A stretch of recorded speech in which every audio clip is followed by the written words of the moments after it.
இலங்கையில் இவ்வாரம் நாடு மெதுவாக வழமைக்கு திரும்புவதாக இலங்கை அரசாங்கம் தெரிவிக்கின்ற நிலையில் மலையக பெருந்தோட்ட தமிழ் மக்கள் டித்வா புயல் ஏற்படுத்திய அழிவுகளிலிருந்து இன்னமும் மீளாத நிலையிலேயே உள்ளனர். மலையக பெருந்தோட்டங்கள் அமைந்துள்ள மாவட்டங்களுக்கு தொடர்ச்சியாக மண் சரிவு அபாய எச்சரிக்கை விடுக்கப்படுகின்ற நிலையில் கடும் மழை பெய்து வருகிறது. அனர்த்த முகாமைத்துவ நிலையம் இறுதியாக வெளியிட்ட அறிக்கைக்கு அமைய நுவரெலியா, பதுளை, மாத்தளை, கண்டி உள்ளிட்ட மலையக பெருந்தோட்ட மக்கள் வாழும் பிரதேசங்களில் இயற்கை அனர்த்தங்களால் நூற்றுக்கணக்கானவர்கள் மரணித்துள்ளதோடு குறைந்தது 120 பேர் காணாமல் போயுள்ளனர். அவர்கள் மரணித்துள்ளதாக அறிவிப்பதற்கான ஏற்பாடுகளை அரசாங்கம் முன்னெடுத்துள்ளது. ஆயிரக்கணக்கான மக்கள் இன்னமும் தற்காலிக முகாம்களில் தங்கியுள்ளனர். இவ்வாறான நிலைமையில் அரசு அதிகாரிகள் பொறுப்பற்ற முறையில் செயற்படுவதாக அந்த மக்கள் குற்றம் சாட்டுகின்றனர்.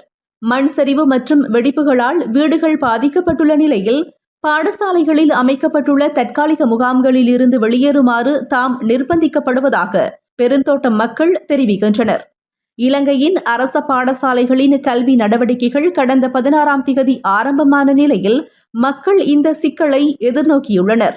கொத்மலை பிரதேச செயலகத்திற்குட்பட்ட கொத்மலை வெவண்டன் தோட்ட மக்கள் தோட்ட பாடசாலையில் தங்கியுள்ள நிலையில் அந்த மக்கள் அங்கிருந்து வெளியேற நிர்பந்திக்கப்பட்டுள்ளனர். எங்கள் இதை விட்டு வெளியில போங்கன்னு சொல்லாம ஸ்கூல் ஸ்டார்ட் பண்ணிட்டாங்க. அன்னைக்கு பிள்ளைகள் படிக்கிறாங்க, கீழே பில்டிங்லயும் பிள்ளைகள் படிக்கிறாங்க, மேலே பில்டிங்லயும் பிள்ளைகள் படிக்கிறாங்க. அப்ப பிள்ளைகள் படிக்கும் போது எங்களுக்கு இங்க இருக்க முடியுமா? அப்ப அவங்க என்ன போங்கன்னு சொல்லல, ஆனா எங்களுக்கு இப்ப போகாம இருக்க இயலுமா? அப்படி போனாலும் நாங்க எங்க போறது?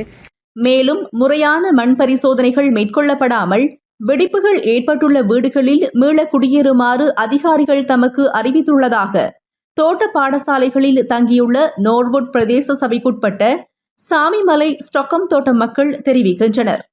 நிம்மதியா வாழ்றதுக்கு நாங்க அந்த இடத்துக்கு போயிட்டு ஒழுங்கான முறையில புள்ள குட்டியை வச்சுக்கிட்டு ஒழுங்கான முறையில நாங்க இருப்போம். எங்களுக்கு வாழ்றதுக்கு இடமும் இல்ல. இடத்தை கொடுத்தாலும் அந்த சிலிப்பான இடத்துல வீடை கட்டிக்கலாம், உங்களுக்கு சிலிப்பு ஆகாதுன்னு நேற்று வந்தவங்க சொல்லிட்டாங்க. அதே பிஹெச்காரவங்க சொல்லிட்டாங்க, நீங்க முட்டாக எல்லாம் போயிட்டு ஸ்கூல் மூலியமா பாதுகாப்பா இருந்துக்கீங்கன்னா நேற்று முந்தா நாள் வந்தவங்க சொன்னாங்க. நேற்று வந்தவங்க சொல்லிட்டாங்க, இந்த இடத்துல ஒன்னும் சிலிப்பு இல்ல, நீங்க இந்த இடத்துலயே வாழலாம்னு சொன்னாங்க. எங்களுக்கு ஆதாரம் ஒண்ணுமே இல்லை. நாங்க எப்படி நம்பி அந்த இடத்துல வீடு கட்டி இருக்கிறது? நாங்க அந்த ஒரு நம்பிக்கை இல்லாதனால நாங்க மீண்டும் ஸ்கூலுக்கே நாங்க திரும்பிட்டோம்.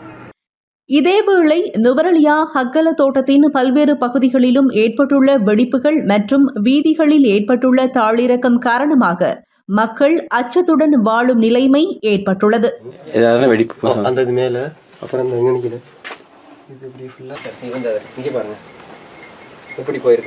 அடுத்தது இப்ப இது அப்படியே இறங்குற பிளான் தான்.